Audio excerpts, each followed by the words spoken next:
YouTube? In today's video, I'm showcasing my top 5 assault rifle loadouts in Warzone Season 5 Reloaded. Because if you guys didn't see, just yesterday, I posted my top 5 SMG list. Because of course, in the Season 5 Reloaded update, we got a ton of nerfs and buffs, pretty much swapping half the guns in the game. So of course, I wanted to go back through and update my list, telling you guys exactly what you should be running in the current meta. But first, before I hop into anything, I want to give a huge shout out to CJ, Lloyd, and Rango for having my post notifications on. If you guys want a chance of getting my next video, make sure you guys go down below and hit that big red subscribe button, as well as leaving a like and a comment saying noties, and watch the full video through. Like I said, man, I have my new top 5 assault rifle list. So without further ado, let's hop directly into loading number 1. Loading number 1 is a nostalgic weapon, one of the longest lasting metas we had on Verdansk. It's the EM2, which actually got buffed in the Season 5 Reloaded update. And if you guys haven't been in the streams or haven't seen my shorts, I'm absolutely loving this thing. It feels incredible right now, and it's absolutely insane again. So hopping directly into the build. Of course, if you guys don't remember with these Cold War weapons, this agency suppressor is pretty much essential for every single build, giving you that sound suppression with the vertical recoil control, as well as the bolt velocity and damage range coming together, making it to where you're hitting harder, you're closer to hit scan, and you're more of a beam. And then of course, you're also mixing in the 25.8-inch task force barrel, pretty much giving you the exact same pros as the agency suppressor, mixing in even more bolt velocity with the horizontal and vertical recoil control, again making you that beam, which is very helpful with the EM2. And of course, that damage range, again, like I said, pretty much with the exact same pros and cons. And then of course, I have the Axial Arms 3 times, which I always tell you guys the optics are 100% of the time personal preference, but honestly, I really do think the Axial Arms 3 times is like the only clean scope that the Cold War scopes have. And then like I was saying with the agency and the barrel, the Field Agent foregrip also helps out a ton with that horizontal and vertical recoil control as well, and all 3 attachments come in together and really helps you control it. And then of course, I always tell you guys this is personal preference as well. I just like the 40 round mag instead of the 50, because of course you do hold on to a little bit more mobility and ADS speed, but you guys can really run either or. But overall, that's my full EM2 build in Warzone Season 5 Reloaded. Like I said, this is one of the longest lasting metas we had on Verdansk in that last season before the Vanguard integration, and now it's back, still feeling incredible after its most recent buff. So go through, give the entire build a try, tell me the highest kill game you guys get with it. Off the do,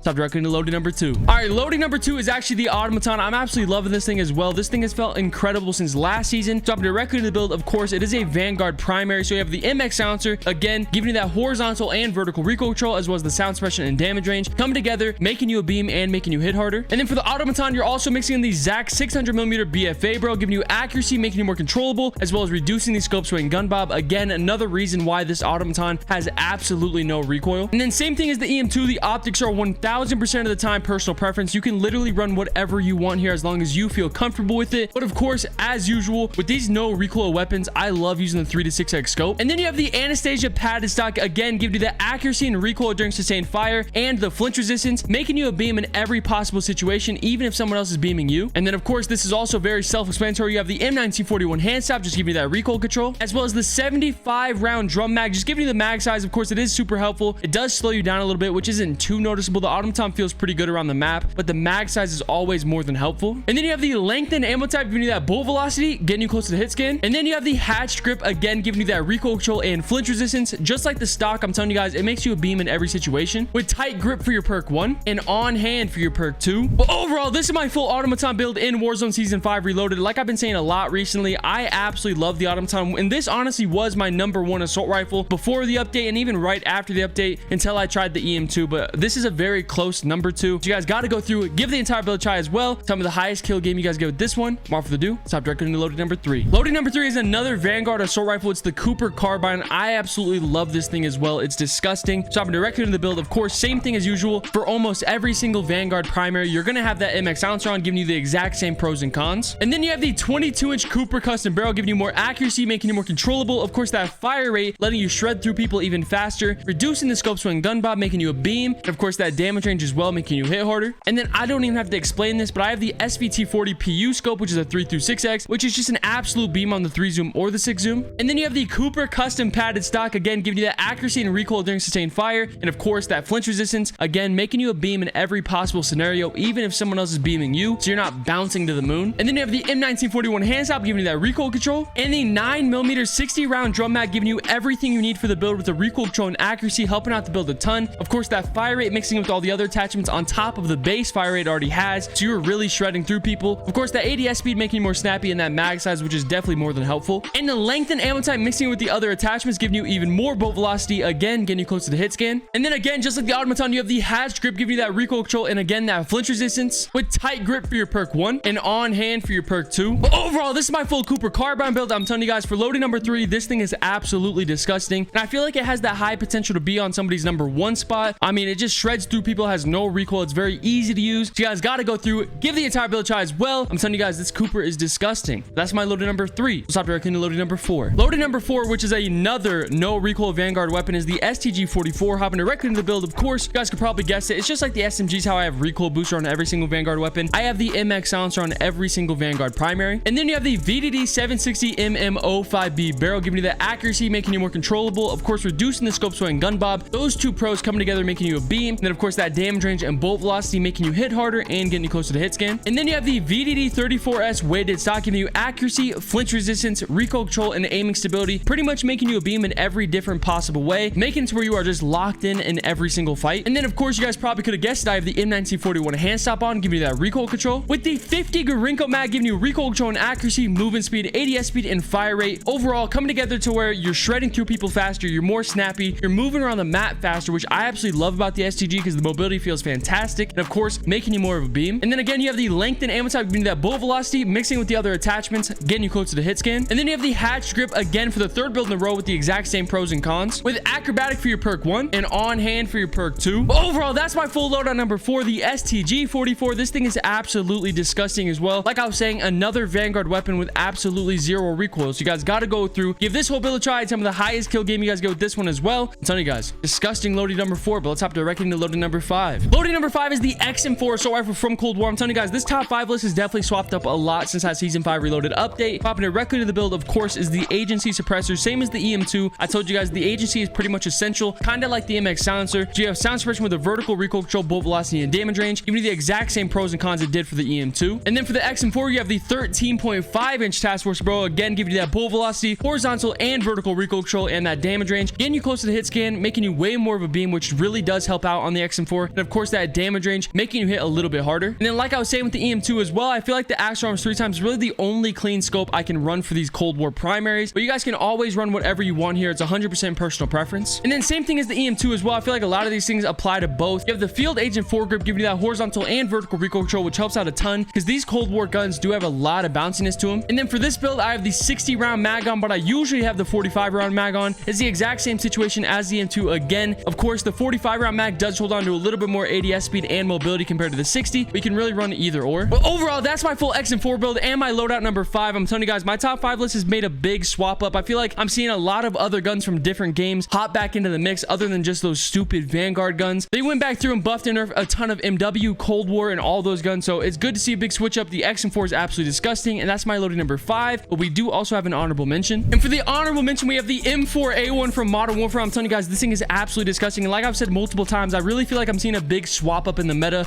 where all these other games have really viable weapons. So of course, the M4A1 hopping directly into the build, same as the Cold War guns and the Vanguard ones, like the MX silencer and the agency. You have the monolithic suppressor, which again, in my opinion, is very essential, giving you that sound suppression with the damage range, making you hit harder. And then you have the stock M16 barrel, again giving you that damage range, bolt velocity, and recoil control, which is very helpful and essential on the build, making you hit harder, getting closer to hit scan, and making you more of a beam. And then I'm not a personal huge fan of the VLK. I feel like this was super clean when we only had Modern Warfare weapons, but when you compare these Modern Warfare scopes to the new games like Cold War and Vanguard, these scopes are super bulky and ugly. But of course, for the Modern Warfare weapons, I feel like the VLK is the best option. And then, like I've been saying with these past few weapons, these older games other than Vanguard, they do have a lot of bounciness to the weapons. So I toss in the Commando foregrip, giving you that recoil stabilization and aiming stability, making it more of a beam. And then of course, you can run the 60 or 50. It's all personal preference, just like the other builds, but I have the 60 round mag on. But overall, that's my full M4A1 build for the honorable mention. I'm telling you guys, another absolutely disgusting weapon. You guys got to give this one a try as well. Tell me the highest kill game you guys get with this. But overall, those are all my top loadouts. But overall, those are all 6 of my top loadouts after the Season 5 Reloaded update in the current meta. I'm telling you guys, I just wanted to go back through and re-update my list. Make sure you guys know exactly what to be running right now, especially that EM2. So go through, give all 6 loadouts a try. Tell me if they help you guys out at all down in the comments below. And if they do, hit that big red subscribe button. That's it for the video.